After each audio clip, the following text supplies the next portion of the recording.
Hello, everybody. It is 3:02 Eastern Time, and we want to be respectful of everyone's time today. I am delighted to introduce Jason from CAS and the new CAS Plus. The folks at CAS have been working very hard over the last number of years and months, quite frankly, to think about what are new ways that we can use assessment, what are new tools that we can use that make it not only easier, but more intuitive for all of us to use those tools, those assessment tools on our campuses and in our own departments. ACUHO-I is pleased to be one of the first associations to offer this webinar. I know that they will be going to many other associations in the weeks and months to come. So if you have any feedback for us, please let us know. With that, I would like to turn it over to Jason. Thank you. Yeah, thank you for having us. We're really excited to be here. Dream myself, hello, I'm Jason Vlasteris. I serve as the incoming president for CAS, but also the director for Campus Rec at Texas State University. So I'll be kind of leading us through some fun content today. There'll be some chat involvement, some opportunity for questions, but we're just excited to tell you a little bit more about CAS Plus. As Mary mentioned, a long-time project, and I'll kick it over to our executive director, Doreen, as well, to do an intro. Hi, everyone. Nice to meet you. Glad you're here. Doreen Murner. I'm the executive director with CAS, and you are in good hands with Jason driving the bus today. So buckle up. It's going to be fun. All right. Well, let's have a good time. Let's jump into our slide deck. So over here, oh, am I sharing that screen? Yeah. Great way to start. Let me figure out my bearings. Welcome. We've got our custom CAS Plus and ACUHO-I presentation. We're ready to jump in. We're going to be bouncing back and forth between the chat presentation and the new portal to kind of highlight some of the things we have going on. So just to kick us off, we're going to get into some learning outcomes of what you can kind of expect for the next couple minutes.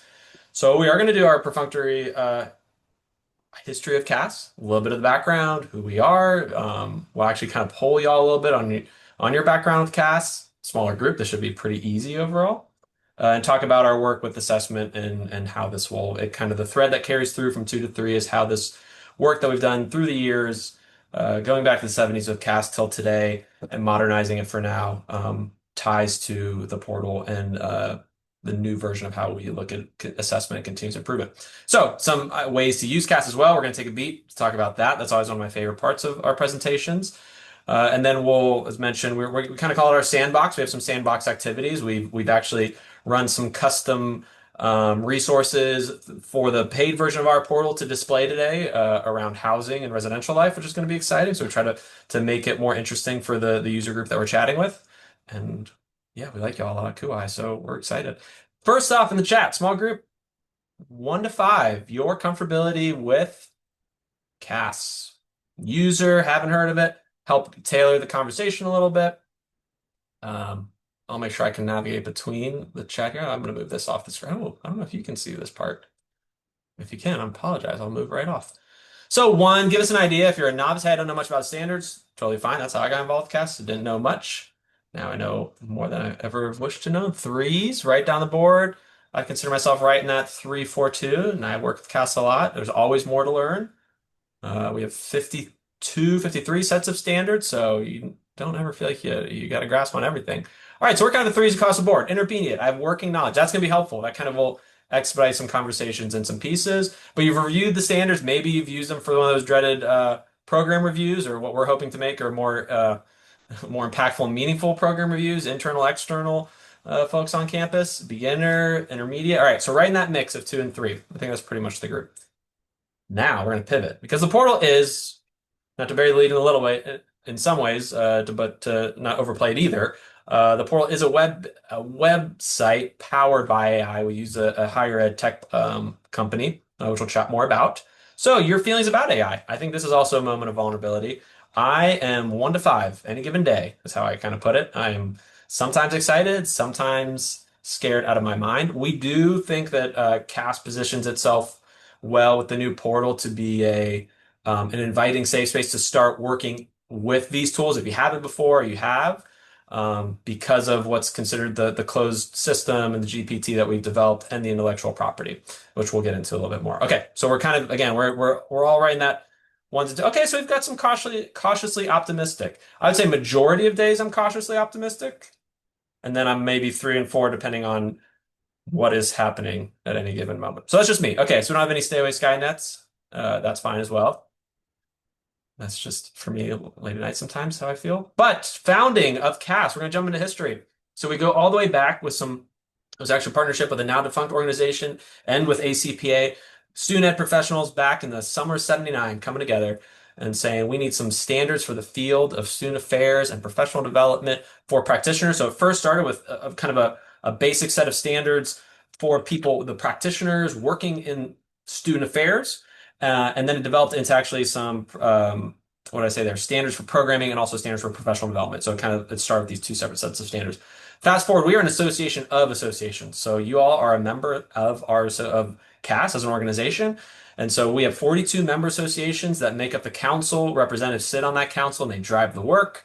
They help us create the standards, revise the standards. And that to kind of jump over is really where standards get charged from and push us towards our large. We start with a few. Now we're at 53 functional area standards.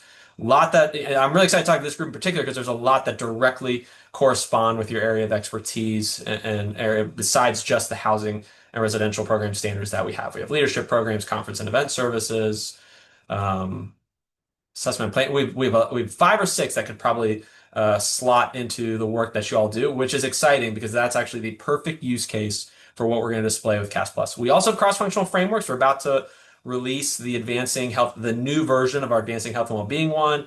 I'm particularly very excited about that one. That is a total re-envisioning of the idea of working with cross-functional teams on advancing a health and wellbeing initiative on a campus. So I think that one will be very impactful. But as I've kind of alluded to and highlighted, we are consensus, collaborative, expert-driven. We charge standards with the help of associations, with council members, and we pull together experts from across the country with a variety of backgrounds and develop these what once were very boring, long PDFs that were very structured in a way that they were long and cumbersome and have advanced them into the CAS Plus model.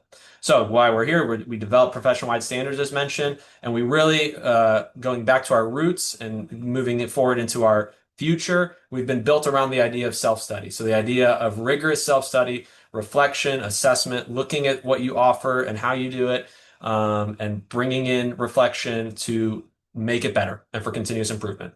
That can be in a formal review process, like a program review, or that can just be in a one-off assessment or from professional development lens. But that's really where we were started from and where we are moving towards. So if you're familiar, I saw some 3s in the chat, just always like to highlight as well the 12 components of the general standard. So all of our 53 functional area standards, this is also important pretext for the portal and how we'll work in it, follow this same backbone and have general standards and statements and guidelines that are built into each of these 12 sections. I also like to highlight the principles because it shows the buckets in which these are organized, which are really helpful. So sections 1 through 4, covering students and their environments. Section 5 is a standalone for advocating for diverse, equitable, inclusive communities. We move more into the org, leadership, people, human resources in 6 through 8. 9 is another standalone for ethical considerations. And 10 through 12 talks more about environments and structures, and especially the idea that they are learning conducive structures, resources, and systems. So if you've been familiar with standards, you'll see a lot in those sections 2 and 3, how you do programs and services, what are the learning outcomes around those things. Sometimes, depending on what standard you're in, they kind of trail off with, unless you're esports, technology and facilities and infrastructure, but they follow this rhyme and rhythm where you read it and you see general standards that are applied across all 53 functional area standards, and then you have specific functional area standards embedded in each of these 12 sections, and that's what makes each of them unique, if that kind of gives a good encapsulation. So we're working our way towards the CAS Plus portal. I do pause here for a minute and talk a little bit about the many uses of CAS, and also people in the chat who may have used CAS before. I always love to hear different examples. I'll give us some that aren't on the slide that might spur conversation. And why this is helpful is CAS Plus is really 2 distinct components. It has an Explore functionality and a SAG Studio functionality, which we'll talk about. So this idea of how we use CAS in and outside of what we think about for assessment and program reviews, this helps really, I think, spur some creative thought, specifically if I can forecast a little bit, when we get into that Explore module of the CAS Plus portal. So we talked about assessment, measuring program service effectiveness, right? That idea of assessment, external reviews, really trying to just create some mapping across this framework here. So looking at relevant sections that could apply to really all 12, especially if you're doing a large program review, but programs and services and assessment more particularly. Again, depending, maybe you're trying to build a reflection for a program or a qualitative or quantitative assessment for an event or a service you were doing. Section 4 gives you a lot of language on how to craft that. Staff development is one of those ones that I think it's not as well talked about, but it gets used pretty in pretty creative and dynamic ways. I'm not going to say this is the best way to do it. I do it with my staff here, which I don't know if they always love it, but we section by section with our management team here, and we do some reflections based on the CAS standards, the CLE Direct ones. And we kind of go, hey, are we meeting these? Are we not? And they're not meant for measurement; they're meant for conversation. And I'll tell you that spurred some really great conversation about areas in which we could improve, or new things we could be doing, or not, or things we could be sunsetting, just from those conversations, or just even philosophical changes we need to shift. But a lot of that has been spurred by sitting with the CAS standards and using them for staff trainings. Strategic planning, we're actually in the works right now, as approved of yesterday. We're making some movements to actually shift the framework of CAS, all of those general standards we just mentioned, into more of that strategic planning realm. So we do believe as an evolution of assessment work and continuous improvement that those things don't necessarily need to be divorced or separate from strategic planning, right? Kind of how to think about it is when you work in a division, sometimes you're getting requested to do assessment plans, goal planning, accreditation, and strategic planning, and they don't necessarily all need to be disconnected. So we do think CAS standards can give language and give framework so that this happens more seamlessly. And again, I think our new tools will help demonstrate that. But again, also to hint to something coming even past CAS Plus is the idea that the framework of the standards themselves will read more cleanly towards the idea of strategic planning. And then, of course, in the realm of student learning and development, that is something that is built into the values and the structure of CAS is to give language and voice to what are the learning components and domains, learning domains as we call them, that we impress upon our programs and development for our students. And so that's a couple of the areas. I will say too, there's other really great examples. When we get into CAS Plus, we'll give some other ones. If you have other thoughts of how you use CAS outside of this list, I'd be really curious to hear about them. I feel like we learn about new ones all the time. One we've talked about off of this list is orientation.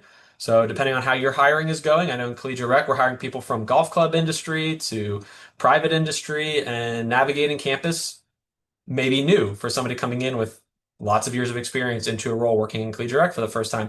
So we'll build CAS standards into orientation. It gives a really good pathway for people to understand working in student affairs, working on campus.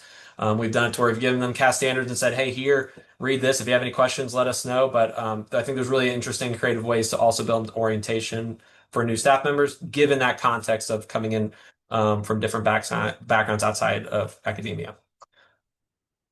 Other ways, let us know. Love to keep adding to this slide. So we're going to get into CAS Plus.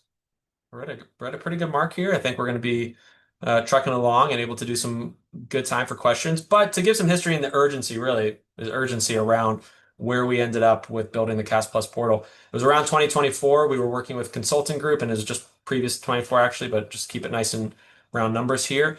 We engaged with Sova consulting firm to go through what the history of CAS could look like. Our sales were tough for our traditional model of PDFs and books, and we had already sunsetted the physical book for those who've been around long enough to know about the blue book on the shelf. And it really created some urgency around how we change and modernize and modularize are two words that kind of kept coming up in the conversation. You have to modernize standards. People think they're clunky and they're hard to use, and we would fully admit. And you need to put them in a way that are better, that are easier to use and more practical to use for the everyday practitioner is how I would interpret some of that. So back then too, we looked at technology and it felt pretty cost prohibitive. The things that we've invested in now cost quite a bit more in that first go around. And then we came together as a council and a governing board and re-looked at the idea of working with a vendor, a higher ed tech-focused vendor on building this CAS Plus portal. And so we found Four Kitchens. Four Kitchens has been really excellent to work with, and they're working on improvements every day still as we work with them. And we're actually gonna show the portal and talk about some of those first pieces that are going to come out or that are going to advance past just this first version.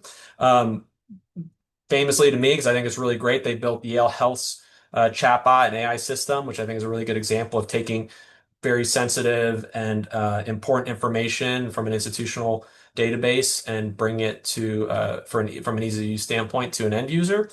So looking at some of that inspiration, we built CAS Plus as a standalone portal, and we launched it. We worked really hard over these couple of months to launch with these initial features of Explore, which we'll talk about is open now. You can go sign up for a free profile. We'll tell you a little bit more at the end of this how to actually accomplish that.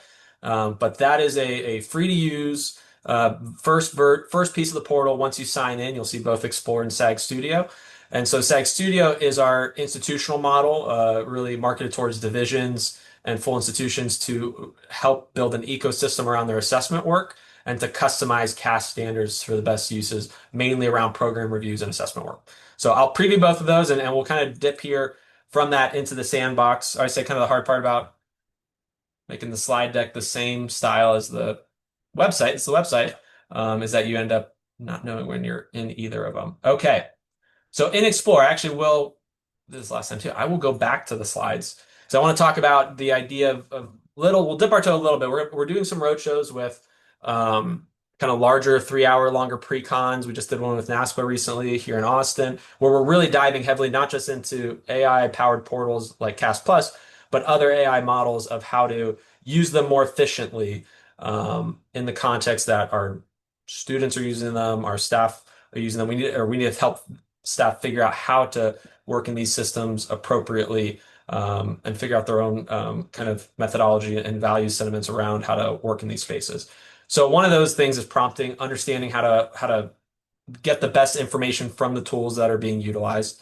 And so we'll use some of these prompts. I think I have a couple queued up. If not, we can kind of mess around and do them more. We have two of them. So kind of this good better of once you're in the portal. So the portal itself, once you get your free profile, is a closed system, a GPT AI powered system holding all the intellectual property of CAS. So you're querying information, but you're not necessarily getting something random from the internet. If we've experienced that, hallucinations and all the things that AI can be guilty of and do now, that's what I mean was referencing earlier is it's more of this safe space to be able to interact with the CAS material. And where it's a lot better than just kind of a yes, no answer is it really is set up very UX user friendly from a design standpoint, but also from kind of a coaching leading conversation. I call it kind of the professor assistant. So we built this thinking of how would we work with graduate programs and newer professionals, but we find that it's very effective for all. So it won't just give you a sentence or two. It'll actually give you paragraphs of information annotated, split up with headers and paragraphs. It's really helpful. It gives a lot more information than we first realized. The only thing it won't do, because we know from the back end people have tried it, if you say like, hey, give me all 12 sections of the housing standards, it won't give you all those. That is for the paid license, which we'll get it to. So the two versions we'll show here before I get back into the portal. This idea of, look, I need this for assessment. I'm new to assessment. How can this help? It'll give you some good information. It'll give you much better information if you kind of prime it, as I call it, prime it with, hey, I work in housing and residential life. I'm getting ready to do X program. Like, give me some first steps. Knowing it'll tip off the AI, and maybe I'm probably telling some things that this very smart group already knows. It will point the modeling on the back end and the coding towards the housing standards once we prime it that way, and we'll kind of show the difference between the two. Other ones really getting in the weeds, and I'm focusing on assessment purely at this point, but it can do a lot more, is, hey, I wanted to conduct a focus group. Well, similarly, like I'm a rec professional. I've done this where I've said I'm an academic advisor and I'm doing a 60-minute focus group with 20 engineering students. How would you set up an agenda for me? So we kind of give you some examples here. We'll roll into, let's see here. So now you can see this stuff, right? This is the portal itself. When you come in, you're looking at Explore now. And it'll give you this tiling here. And we can kind of dive into some of this. One of the easier ones is like, I want to understand a specific standard. And it'll give you a drop down of all those standards mentioned. So we can go to our home housing one here. We can hit Explore. It'll think for a minute.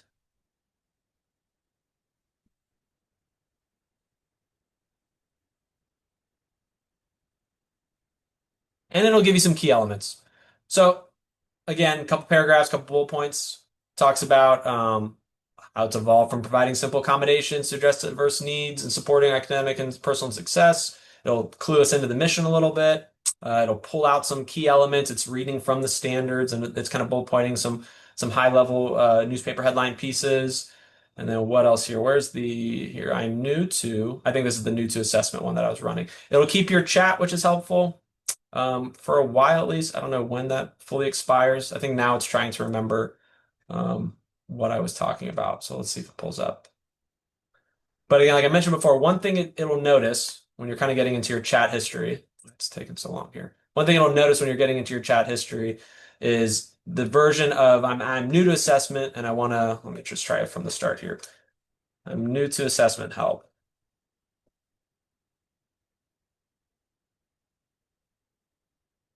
It will, I'm gonna bet it's gonna just reference our assessment services standards, which is fine, but it won't give you as rich a content like we mentioned as going through. Let me see if I was right.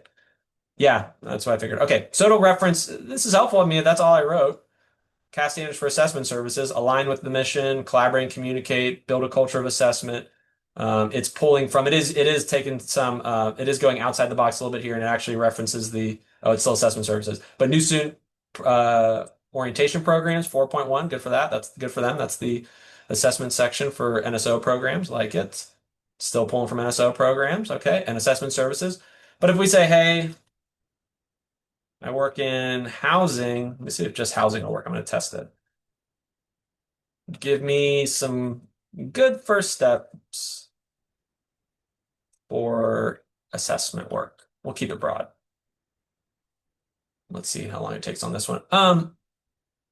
So again, great starting point. I'm going to show a slide here as well that'll talk about the different places or the other ways you can prompt outside of just the assessment work. I was showing this to our career services director. And he was like, "Oh, so I can help if somebody in student affairs or wherever is doing a job interview, they could use this to prep for a job interview in an area they weren't familiar with." And I was like, "Oh, I didn't think about that." So I started doing it. It's like, "Hey, I'm doing a job interview." And with, these areas of responsibility, very helpful, at least as a starting point. So again, remember, this is the free version. This is great for staff of all levels. But again, we were thinking of the grad students and the newer professionals. So in here, I prompt it with, "Hey, I work in housing. What are some good first steps for assessment work?" So it gave me a very similar structuring and header, but it pulled from the housing standards in particular. So it looks similar, but again, it's a little bit more distinctive towards housing and residential life. I was just looking to see if it pulled in. Oh, gives you a little summary at the end, student staff surveys, focus group interviews. Okay, cool. So we won't run the second one, but we mentioned, or like I mentioned in the slides, the idea of okay, now I'm actually prepping for an assessment and I want to ask it some particulars. So just taking that to heart, that's some of the priming. Other great notes. We don't have anything yet that will allow you to upload information into this for analysis, but that's part of phase two, in which we do provide that training again at the longer pre-con workshops, where we talk about how to actually use information from here and synthesize it with other outside sources. So when we were pilot testing this with, we got a whole bunch of assessment professionals, rock stars from across the country to do a lot of stress testing on it. We also asked them to do some of this as well. So things you can ask it in query. Can you provide some advice for building a budget? It'll pull from some, again, if you ask it more specifics about the area you work in, it will pull from that specific area or combination of areas. What are some good examples of qualitative assessment methods? Starting a program. We talked about it with CAS, uses of CAS. Maybe I use basic needs. That's one of the newest standards we implemented. And that was a lot of what we heard usage-wise, right? It was kind of the idea of basic needs shouldn't be sometimes an emerging program that's starting on campus, and we need a starting point. And the standards provide a good jumping off. I mentioned the interviewing one, which is really cool. And then also, I'm getting ready to lead a staff training for X functional area. What are some good topics to cover? So again, just trying to cover those bases of topics that Explore could fill the gaps for. Doreen mentioned it can be used for accreditation, grant writing too. Actually, grant writing is actually absolutely one we should be talking about on those slides. And resource allocation. There's another version of the presentation where we talk about, because it's funny, old presentation used to have a disclaimer like CAS can't guarantee that you will get resources, but it can also bring up some in that vein that this is actually my origin story with CAS, where I was very frustrated by how operations were working at a former program I was working at, and I knew of CAS, and so I vividly remember the photographic, visual of me in my office, like reading through the CAS standards and being like, "No, we're not doing this is a best practice, and we're not doing this, we're not doing this, we're not doing this," and kind of going to my director, kind of like a, "Hey, why don't there mean standards here?" and just using it to spark conversation about resource allocation. So that's a little bit of definitely, I got to figure out how to put that on a slide, but I called it kind of just like um, providing some sanity towards some chaotic times, needing CAS standards to help lead the way. So Resource allocation, we've talked to a lot of really cool, we've talked to a few really cool, that makes it sound like I talked to some people that weren't cool. We only talked to a few people, but all of them were cool. And they've been using CAS standards for kind of lily padding over to accreditation, which is really cool. Something we actually as CAS want to learn more about. There's a whole cadre of individuals at different universities, at different sizes, that are building frameworks with CAS that are using it as ways to create bridges to the accreditation process and getting kudos for it. The last one we talked to said that they basically got perfect marks on their accreditation piece, and they credit a lot of that to CAS, and they were being used as an example of how to do really good accreditation work. So that's another way to think about it as well from the accreditation lens. We're excited to keep evolving that piece of it. All right, so the fun stuff. This is like the really high powered now. We're gonna get into the SAG studio itself. I already ran one for you all, which I'm excited. This was one of the more robust SAGs that we ran using the SAG studio. So what is the SAG studio? Let me break down some of the nomenclature. So the self-assessment guides, all of our standards uh, get translated into a self-assessment guide. And these are what's commonly used for larger program reviews, and they can be used for everything from, I mentioned earlier, just one-off assessments to larger program reviews. But it takes each of those 12 sections and it puts them into a reflective space where you're supposed to, or you're able to but you're supposed to provide documentation for how you meet that standard. It has it has thoughtful questions about ways to document how you meet that standard, and then it has a rating system built in. So that is, as an external review, if you've been on campus doing that, or you've been a part of it from the area being reviewed, you may have used CAS standards and maybe have dreaded it or more familiar with it, right? I had to respond to 100 questions from this SAG and then provide it to a group of external reviewers or internal reviewers, and that is what that is what we're referencing here. The SAG Studio is the response to the idea that these do need to modernize and become more modular in a sense as well. My favorite story may be housing moving forward down on the anecdotes, but here we re-upped on our program reviews at Tech State, and we did one with the union, and the union got given 4 sets of standards for their large external review. And so I remember conversation, they're saying we have 48 sections that we need to review. How do we possibly do this? They had like conference and event services, union standards, esports. It was all very overwhelming. And we're kind of talking like, no, you just need to do this section from this area and this section from this area, and then you'll be good. So that's the use case for the SAG Studio. You're going to pick 1 to 5 standards for combination. You're going to take out the sections you don't need from those 12 sections, and then you're going to review the results, and you'll get a custom guide specific to your institutional context and for the work that you choose to do with. So let's show back to the portal what that actually looks like. So in that, and that's the one I just created actually. They do take about 2 minutes or so to create. So I usually run them ahead of time before presentations. So I skipped through that front page. I'm gonna go back. All right. So you're gonna either open up the SAG library. This also gives you access to the entire CAS library, which is a big plus. So you can just use them very straightforward in that way, or and how they're built for additional capacity. You can use them for, hey, I want to combine the housing and residential life standards with the leadership program standard, leadership education development. What's the other one I selected? I can't remember if it's down the list or not. It'll show because I have it pulled up. Let's just say we wanted to do, conference and event services. That's what it was. Sure. Maybe that is part of your portfolio, or like you do here, you have cheer camps all in your building and in your dorm halls all summer, like we do. So I usually say like you have a backbone of a standard to start with. So you have the housing residential life is the backbone, and then you can select or deselect any of these. So I think the one you'll see, what we included was all of the 12 sections for housing and residential life. And then we included programs, services, student learning development, and assessment from the leadership standards. So just those 3.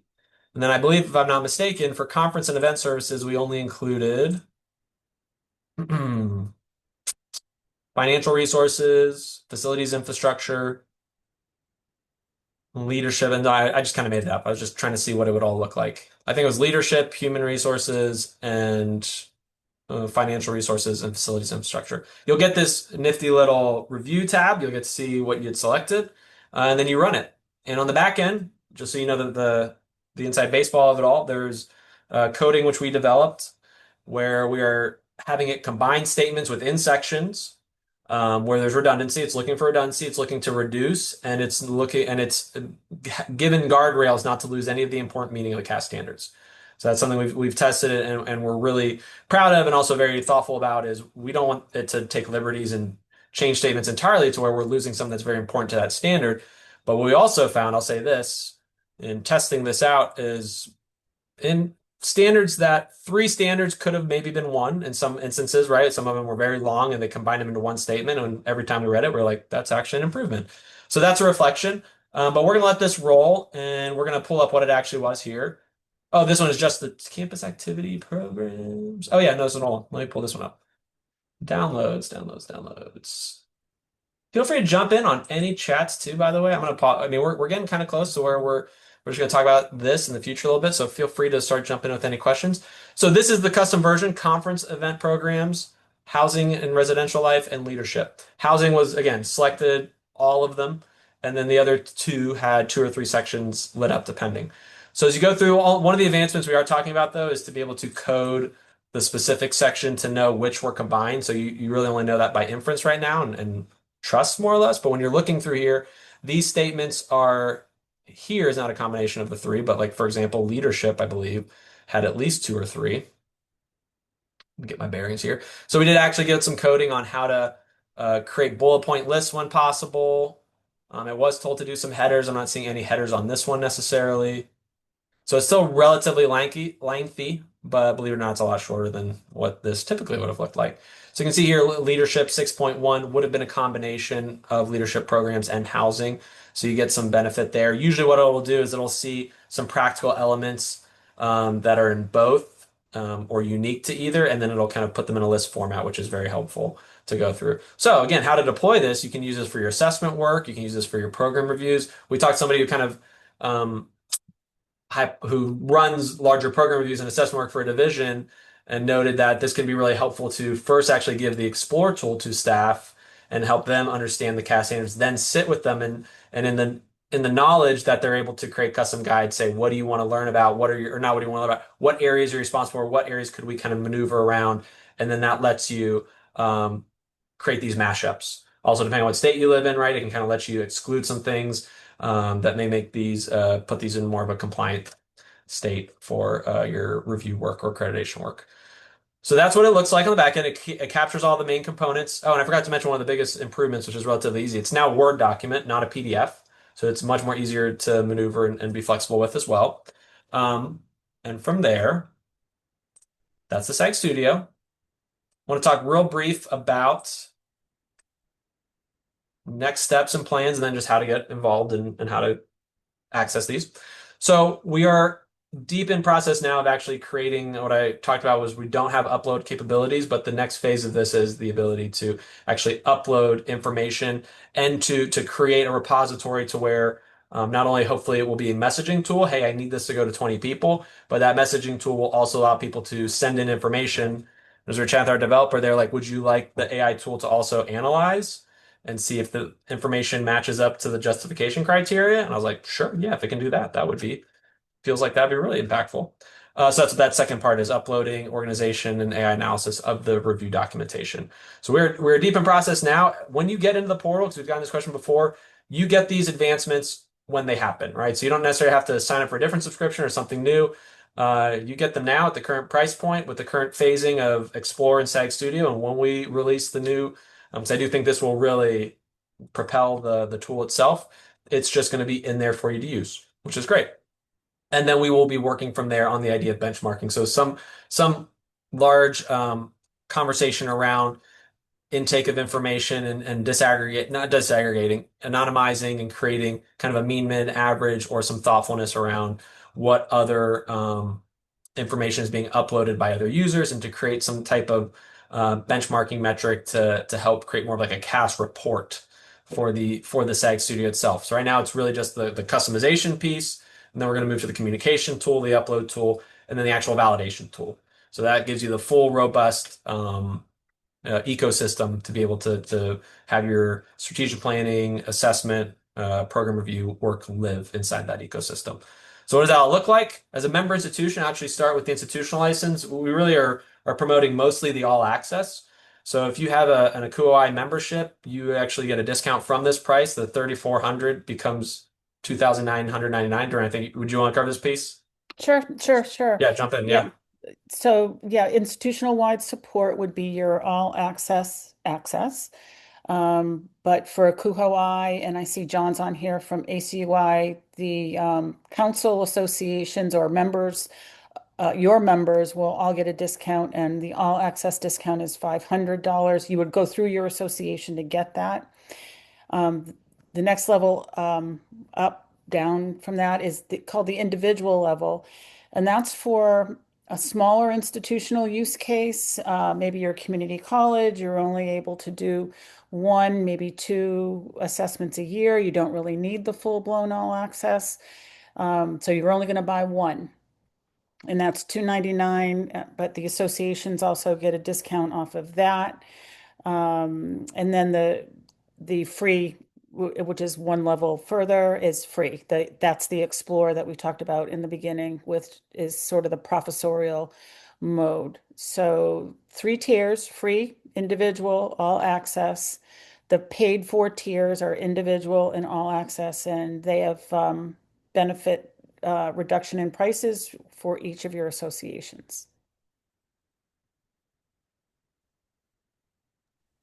Did you mention all of the how-to of how to get that How to, discount? yeah. So your associations will have all of that. So I will get that to Mary and the and John and whoever else is going to ask for it. We have a little template that you'll fill out, and there'll be a discount code that you'll apply to each of those based on whichever product you're going to get, and that discount code will knock down the price. And Mary, I just saw your question pop up in here. The member rate um, for all access is $34.99 minus the 500 because you're a member of ACUHO-I, so it's 2,999 institutional. Individual, it's $299, and it's $50 off for ACUHO-I and ACUI. And real quick, Lisa, you're in there. Go ahead. Yes.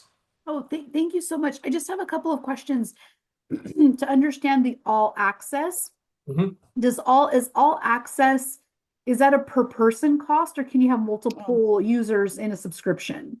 Yeah. So that's really great because that's thank you. Yeah. So that's per institution, and so I kind of want to dig into that a little bit. It's basically an analog format is how to think about it. It's seat based, so we are not necessarily it's pretty fungible. We're not limiting the seats, so we're really trying to entice divisions, institutions to get on board. So right now we don't necessarily have a limit, but one person or one individual office, however you want to put it, can purchase the license, and then we work with you manually to light up the seats. I just say that because right now we don't have the functionality to when you sign in with like an EDU, for example, for everybody with that EDU to then have access at your university with that email license. But that's also a way that we can kind of monitor usage as well. So there's different strategies. An office can cover it and say, hey, I want these 20 directors or people to also have it, and then we add them in as part of that annual subscription. But however you kind of want to manage that, and is that kind of Yeah. the overview? Yep. Yeah. Okay, that's great. And then another question that I have is, so if you have all access and you have multiple seats, as you said, Jason, in terms of the AI tools, Mhm. does the sort of like the scaffolding that happens once we start working with the AI tools, does the multiple users work kind of build off of each other? Good question. So it intakes information. You won't necessarily see that, but the information is training the AI tool itself. That's just an aside, but the seats aren't connected, so the work is still individual. Okay. So you're still building, right? So there's really probably some like internal governance depending on how you're utilizing the tool. The way I think about it sometimes, again, not a necessarily a transferable situation. Everywhere might be a little bit different, but a division that, let's say, is doing 3 program reviews a year, but they give a license to everybody who does assessment. They may use it where the assessment professional who's leading the division's work builds the custom guides and then kind of spreads them out, probably more via email or form or however that looks. And then the other users may be using it for day-to-day assessment work or for just access to the library because it's still kind of access. It is access to the library at the end of the day too, which is great. But so I hope that kind of gives some ideation around it, but it doesn't at this moment connect the work across institutional seats. Okay, that's great. And then I just have two That's more. the communication piece, Lucy, that we're trying to figure out in phase two Okay, that we're working on, where everybody can come in on that thread and sort of add their comments in, and that's where the AI analysis would come in and go, okay, give me the best summary out of these 12 people who responded um, into this self-assessment guide. okay, okay, that's great. And then I just have two more questions. One is if we purchase all access, could that include potentially like a webinar like this, like an orientation? Like let's say if I'm going to have like 10 seats, like could that be included potentially? That's the question. And then my last question is the $500 discount available for NASPA or ACPA members? Yes. Yes. Yeah, Yes, and just yes. about. Okay. Okay. Perfect. Yeah, Perfect. Well, I'm gonna be purchasing this afternoon. I just want I wonderful. just want you to know.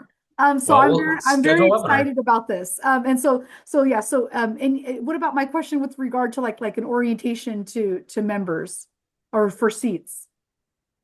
We can do that too. Okay. Yeah, happy to. Happy to schedule something. I mean, we're kind of on the road right now, on the Okay. virtual road. So we're happy to schedule something. And what institution could I ask is that coming from? I'm with the University of California, Santa Cruz. St. Gregory's wonderful. Yep. Yep. Wonderful. Sounds Mhm. great. I love that. And if I could also note, I know it's completely different, but we are recording this session, and so I will send it out to you all, and you can share it far and wide, so that at least this basic overview, we would love for any and everyone to see. That'd be great. Absolutely. Thank Wonderful. you.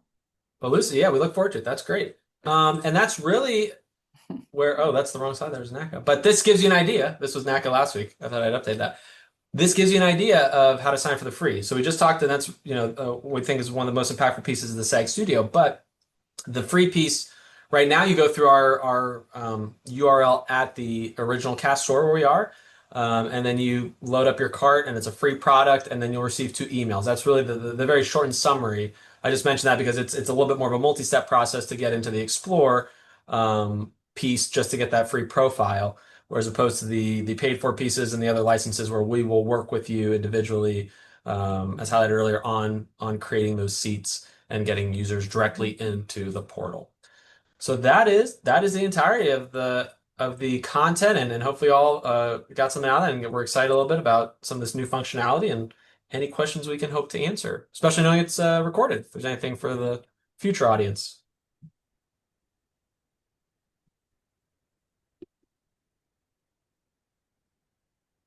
Well, if there are any questions going forward, please feel free to reach out. You can find me at doreen@cas.edu. I'll stick it in the chat real quick for you. And more than happy to talk with you or answer any of your questions you might have. Same, I'll throw my Texas State email here. Feel free to reach out, and yeah, we really appreciate the time together. Yeah, many thanks to you both, and to those of you that were able to join us today or watch us later on, especially knowing that this is for many people a summer break, but also for many more of you, everything is just getting started for fall training and getting ready for the semester to begin. But many thanks to you, Jason and Doreen. And again, we'll send this recording out, and I'm sure they're happy to answer questions. Their emails are in the chat. And so with that, I am going to conclude the recording.